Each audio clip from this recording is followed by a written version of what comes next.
Hi folks, TheFilipinaPea here, and many of you have been asking me about the fate of a lot of different cities on the island of Cebu. Communications are still out and you're worried about your loved ones. We've all heard the stories of water, food, and gas shortages and massive damage to homes and businesses. But what's the reality? Is it as bad as they say? And what about the smaller towns to the south? So, yesterday, I decided to try to find some answers. Despite the thousands of people trying to leave the city, I'm gonna try to fly into Cebu, make my way down the entire coast, and report what I see. Now, I've been hearing reports that Cebu International Airport at Mactan is closed until further notice. But I saw a flight being offered from Leyte to Cebu online, so I headed to the airport to find out for myself. When I got to the airport, they said there was a flight leaving later that morning. There was virtually no one else there, so I was really kind of skeptical because of all the confusion, but I went ahead and booked the tickets. Alright folks, so I'm here in the airport and I'm still waiting for my plane. I am supposed to leave around 10:30, but it's been delayed. I hope it's not canceled. There is no plane on the runway, so I'm kind of worried now because I really want to go home. I'm just hoping for the best because I think Cebu airport is quite chaotic, and I hope this flight is still on. Yes, the plane got here, but who knows what I'll find in Cebu. It seems strange to be flying into a disaster area, but I wanted to find out what was going on in Cebu and back at home. Should there be a rapid change in cabin pressure, oxygen masks are available on Now this woman's doing a great job, but I think Stewardess P could do it with a little more panache. As I suspected, there was almost no one else on the flight. Maybe around 20 people? Alright folks, so we're now heading to Cebu, and before I left, I borrowed a car from a friend, so I drove from Dumaguete City to Cebu, so I left the car in the airport parking. And now I'm very worried because I don't know if the car is still there given the fact that Cebu airport was devastated, and I'm not even sure if the car is still there, so I don't know how to get home if the car is gone.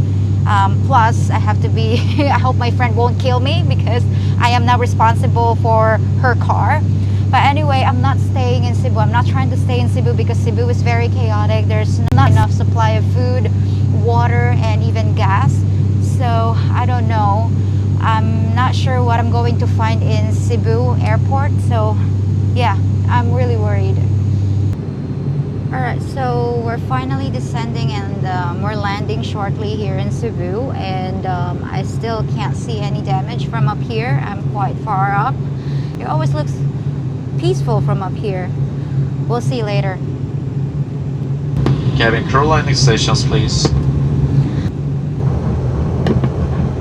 Hello everyone, Cebu welcomes you to Mactan Cebu International Airport.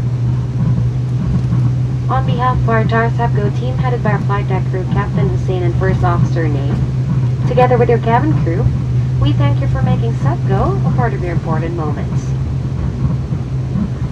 It is truly a pleasure having you all on board, and we hope to fly into more fun in the future. I'm not really sure if I'm flying into fun. The first thing I noticed when I left the terminal was that there's a lot of structural damage on the outside of the building. The airport itself looks fully operational though, but it sure ain't pretty. Now I'm really worried about the car. Oh my god, the car survived! It's here, Chan! Well, luckily not even a scratch, so we can go home now and my friend won't kill me. I dodged another bullet, guys, so let's go home. The damage to Cebu was immediately obvious, with debris everywhere, collapsed buildings, and closed down gas stations. It looked like almost nothing escaped the wrath of the storm, with about half the buildings taking some punishment. On a bright and sunny day like this, with people out and about, it's hard to imagine that it was the scene of so much destruction just a few days ago. And then there was a line that I swear must have stretched half a mile. Wasn't sure what they were all doing at first, and I thought they could be trying to get water. But you might have guessed, they're waiting for gas. It must have taken hours to get a little bit of petrol, and many places were only allowing a liter or two per customer. Everywhere you looked, there were thick metal electrical posts that were snapped by the storm as if they were just toothpicks. There were crews trying to fix the damage, but the amount of devastation to the power lines just boggles the mind. This community of homes near the water was turned into a pile of rubble, and you can just imagine the force necessary to toss around a big boat like that and send it crashing into the houses on shore. Miles and miles of power lines are down all over the city, and I just don't see how this mess can be fixed anytime soon. I saw all the guys working on the lines, but this is gonna take months, not weeks. And here's my beloved SMC Side Mall, where I filmed Dare the P5. The huge tower on top had pieces of it just ripped away, and it looked like a Jenga game that was about to be over. The mall itself, though, didn't seem to be harmed, despite its large windows, and it only had a few cosmetic injuries. It was open for business as usual, and I'm sure people appreciated having a place to shop after the storm. Some small businesses like this one were utterly destroyed.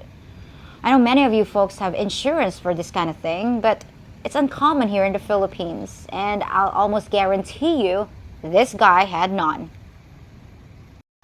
But the biggest concern is water. A lot of people were carrying water, so I know it's in short supply. This is gonna be a problem. Once I left Cebu, the next town was Talisay. There's the familiar scene of smashed roofs, down power lines, and repair crews. And the overall damage seemed to be about the same as in the big city.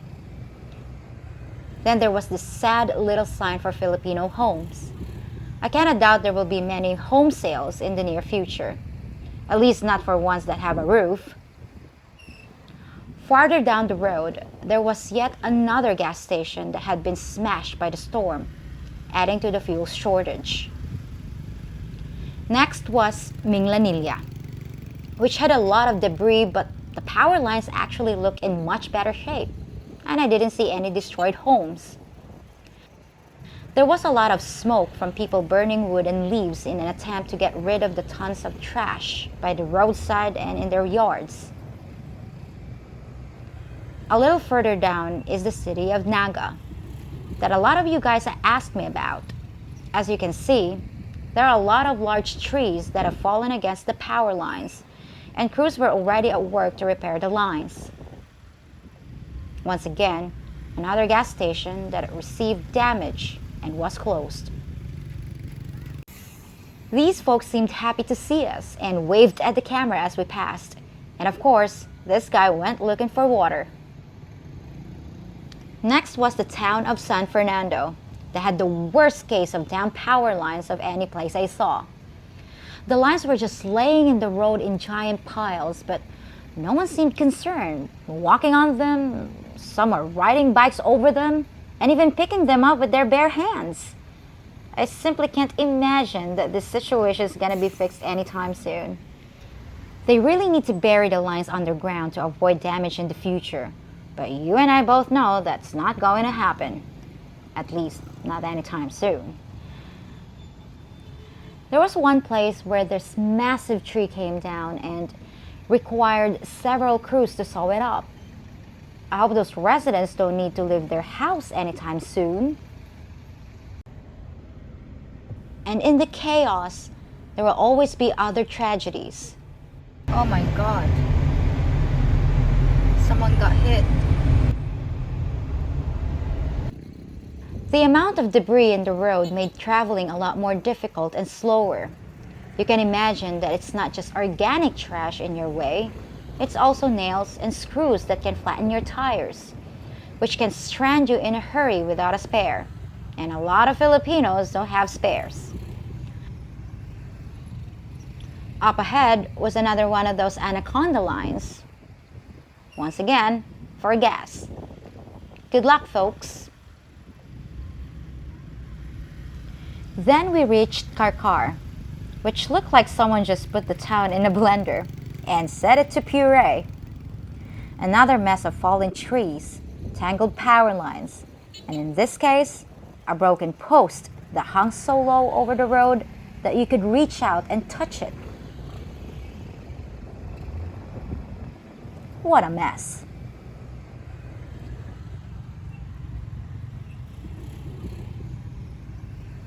Then there was Sibunga, which looked just like it does on any other day, with people out doing their errands, seemingly unconcerned with the disaster around them. Next was Alcoy, which had some pretty nasty damage, but people were still outside, chatting with neighbors like Filipinos like to do.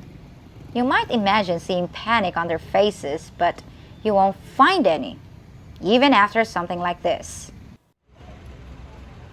Finally, long after dark, we got to the port of Santander, where I hoped that we could catch the ferry over to my island of Negros. Since power and communications were out, I didn't have a ticket, so I had to trust my luck and hope there was room on board. If these big trucks are headed north towards Cebu, I don't know how they're gonna make it through because there's no gas along the way. I hope they're carrying food and water. Hey guys, good evening. It's 8:35 in the evening and we're here inside the car. And we're currently crossing towards Negros. We're on a ferry and we're lucky that we were able to catch this ferry because I was so worried earlier that we might miss this trip because I don't want to sleep there inside. I'm not really sure if this is the last trip, but I think it is. So that was one hell of a ride, right, Chan?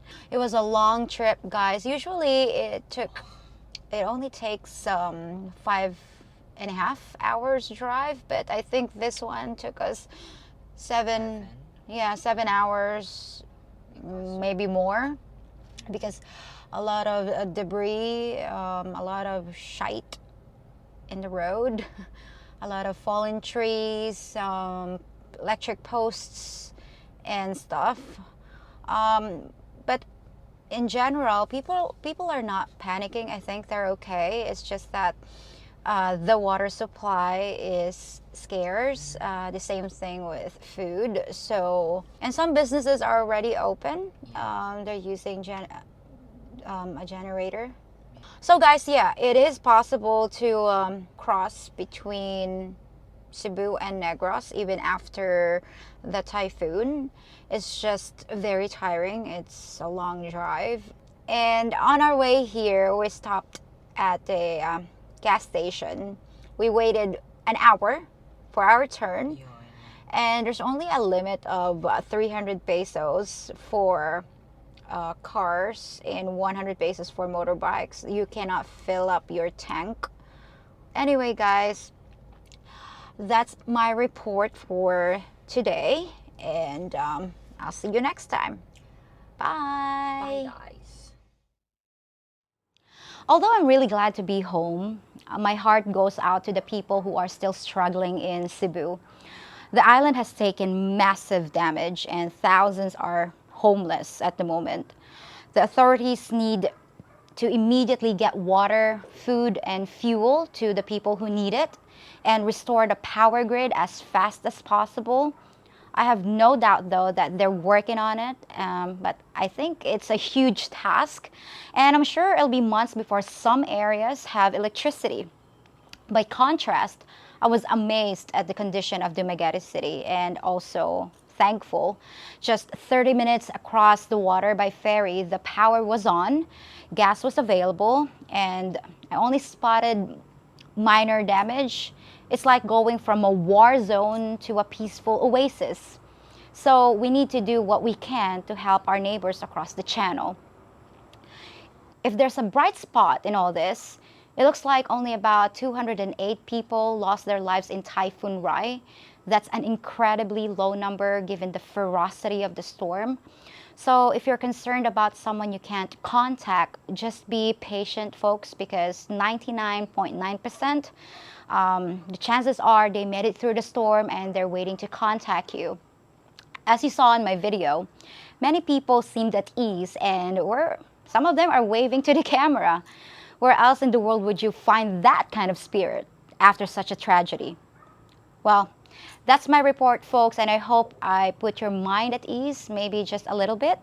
So, see you next time. Bye.